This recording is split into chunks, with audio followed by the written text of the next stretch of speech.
Hello guys, कैसे हैं आप सब। उम्मीद करते हैं आप सब अच्छे होंगे। हम आप लोगों के लिए डेली वीडियो डाल रहे हैं। आप लोगों को 1-2 दिन और लगेगा, इसी तरीके से आप लोगों को वीडियो मिलते चले जाएंगे। फिर आप लोगों को चैप्टर वाइज पूरा वीडियो दे दिया जाएगा। और आप अगर चैप्टर देखना चाहेंगे तो आप लोगों को चैप्टर में मिल जाएगा। अदरवाइज अगर आप किसी भी क्वेश्चन को सर्च करेंगे तो वहां पर आप लोगों को उसका सोल्यूशन देखने को मिलेगा। ये प्रयास में जल्दी से जल्दी आप लोगों के सामने दर्शाऊंगा। ठीक है, चलिए देखते हैं। आज बात करते हैं हम लोग दर्पण के बारे में। किस तरीके से हम लोग दर्पण के सवाल करेंगे। दर्पण का सूत्र, दर्पण का सूत्र आप लोगों ने पढ़ा ही होगा। चाहे अवतल दर्पण हो चाहे उत्तल दर्पण हो, चाहे अवतल दर्पण हो उत्तल दर्पण हो, सेम ही फार्मूला यूज होता है। फार्मूला क्या होता है? 1/f = 1/u + 1/v। ठीक है, इसका निगमन पहले एग्जाम में पूछा जाता था। अब अगर पूछा भी जाएगा तो हम आप लोगों के लिए वीडियो डाल देंगे। अदरवाइज क्वेश्चन आप लोगों को इसकी प्रैक्टिस कराएंगे और उम्मीद करते हैं आप लोग इसको नोट भी करेंगे। ठीक है, हमारे पास क्या रहेगा कि पहले हमको इसको समझना है किस तरीके से हम लोगों को सवाल लगाना है। विदाउट फिगर कोई भी क्वेश्चन नहीं करेंगे। ठीक है, पहले हम लोग फिगर को समझ लेते हैं। फिगर क्या रहेगा कि ये हमारा क्या हो जाएगा? अवतल दर्पण। ठीक है, अवतल दर्पण में क्या हो जाता है? एक ये रहता है पॉइंट ध्रुव और M1 M2 दर्पण हो जाता है।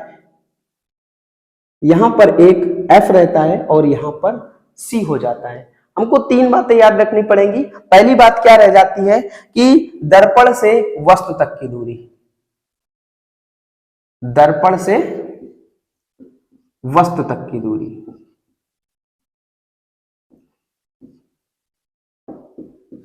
दर्पण से वस्तु तक की दूरी की बात करेंगे। अगर आप लोगों ने चतुर्थांश पढ़ा होगा मैथ में, अगर नहीं भी पढ़ा है तब भी आप इसको समझ सकते हैं कि इस ओर जाते हैं तो प्लस का रहेगा, इस ओर जाएंगे तो माइनस का, ऊपर की ओर जाएंगे प्लस का और नीचे की ओर जाएंगे तो माइनस का। अब ये देखो यहां पर क्या लिखा है? दर्पण से वस्तु तक की दूरी। जब हमारे पास अवतल दर्पण होगा, इसमें क्या है? ये जो अवतल दर्पण है, अवतल दर्पण के इस ओर क्या है? पॉलिश है या लाल ऑक्साइड का पेंट है, और इसके आगे का साइड क्या है? इस और वस्तु रखी जा सकती है। वस्तु कुछ भी रख सकते हो, मोमबत्ती, लाइट, कोई भी चीज रख सकते हो। तो यहां पर वस्तु हो सकती है, यहां हो सकती है, यहां हो सकती है, यहां हो सकती है, यहां हो सकती है। ये क्वेश्चन करते जाएंगे और कंडीशन आपको पता चलती जाएगी। दर्पण से वस्तु तक की दूरी की बात करेंगे तो इसे U से प्रदर्शित करेंगे, लेकिन हमको देखना पड़ेगा ये अवतल है या उत्तल, और ये भी चेक करना पड़ेगा किस और वस्तु रखी है। इस और वस्तु रखी है तो इस और हम आएंगे तो ये कैसा होगा? माइनस का U। दर्पण से वस्तु तक की दूरी को माइनस का U, और उसके बाद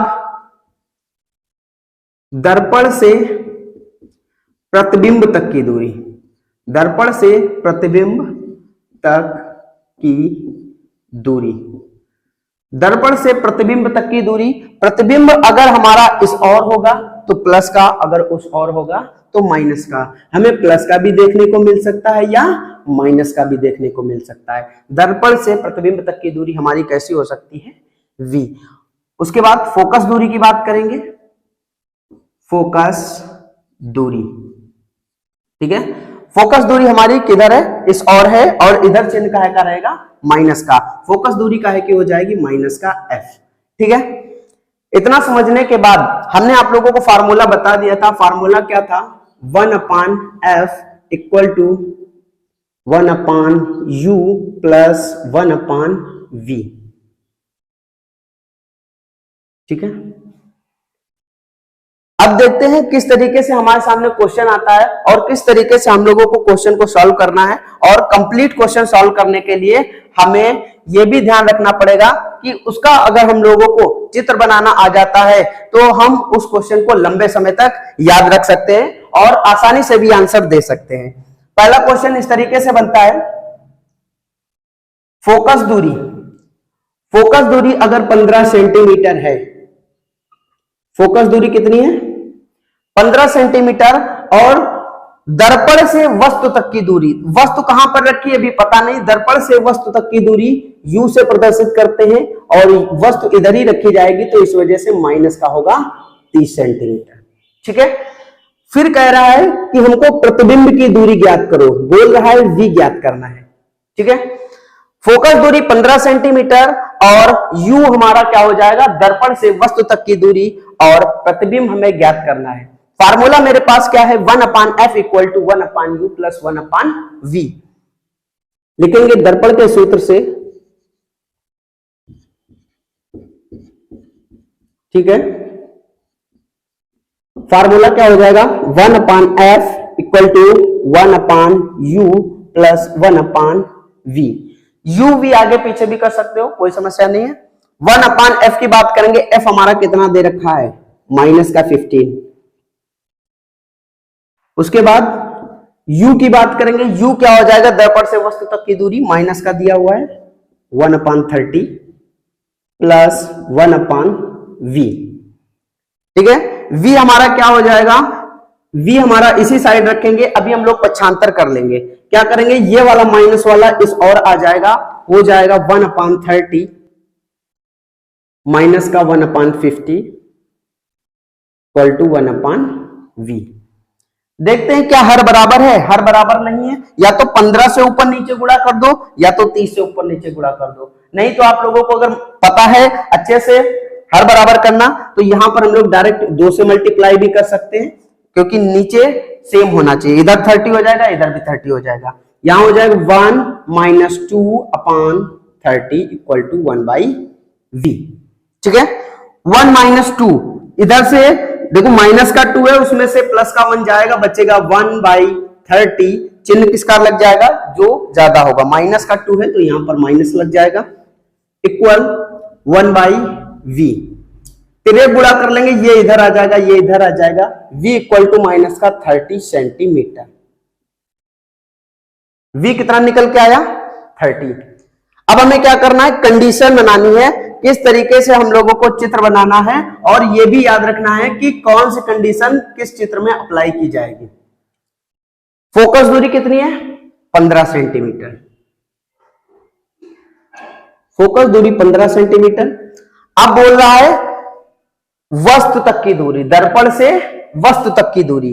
और आप लोगों को एक कंडीशन पता ही होगी कि फोकस दूरी वक्रता त्रिज्या की आधी होती है, f बराबर r/2। f बराबर r/2 हो जाएगा। ठीक है, तो अगर हमारी फोकस दूरी 15 है तो वक्रता त्रिज्या कितनी होगी, 30, क्योंकि वक्रता त्रिज्या फोकस दूरी की दोगुनी होती है, या फोकस दूरी वक्रता त्रिज्या की आधी होती है। यहां से यहां तक की दूरी हमारी टोटल कितनी हो जाएगी, 30 सेंटीमीटर। यहां पर माइनस लगाना चाहो लगा देना, ना लगाना ना लगाना। अब हमें पता चल गया वस्तु कहां पर रखी है, वस्तु हमारी वक्रता केंद्र पर रखी है। जब वस्तु वक्रता केंद्र पर रखी होती है, ठीक है, तो वहां से 2 प्रकाश की किरण चलती है। एक प्रकाश की किरण मुख्य अक्ष के समांतर जाती है, परावर्तन के पश्चात वक्रता केंद्र से मुख्य फोकस से होकर जाएगी। दूसरी प्रकाश की किरण मुख्य फोकस से होकर जाएगी, परावर्तन के पश्चात मुख्य अक्ष के समांतर हो जाएगी। और जो हमारा प्रतिबिंब बनेगा कहां पर बनेगा, यहां पर बिल्कुल बनेगा आके। वस्तु जो हमारी ओ डैश है उसका प्रतिबिंब आई डैश बनेगा। ठीक है, जब मुख्य अक्ष के समांतर गई तो टी पर और टी डैश पर प्रतिच्छेदित किया, और जो हमारा प्रतिबिंब बना कहां, वक्रता केंद्र पर बना। यहां पर लैंग्वेज क्या लिखेंगे, जब वस्तु वक्रता केंद्र पर है, या बोल सकते हैं वस्तु 30 सेंटीमीटर की दूरी पर है, तो हमारा प्रतिबिंब वक्रता केंद्र पर बनेगा। कहां बनेगा, वक्रता केंद्र पर। वक्रता केंद्र पर बनेगा कितनी सेंटीमीटर की दूरी पर, 30 सेंटीमीटर की दूरी पर। ठीक है, वक्रता केंद्र 30 सेंटीमीटर की दूरी पर बनेगा। जितनी बड़ी हमारी वस्तु होगी उतना ही बड़ा हमारा प्रतिबिंब बनेगा।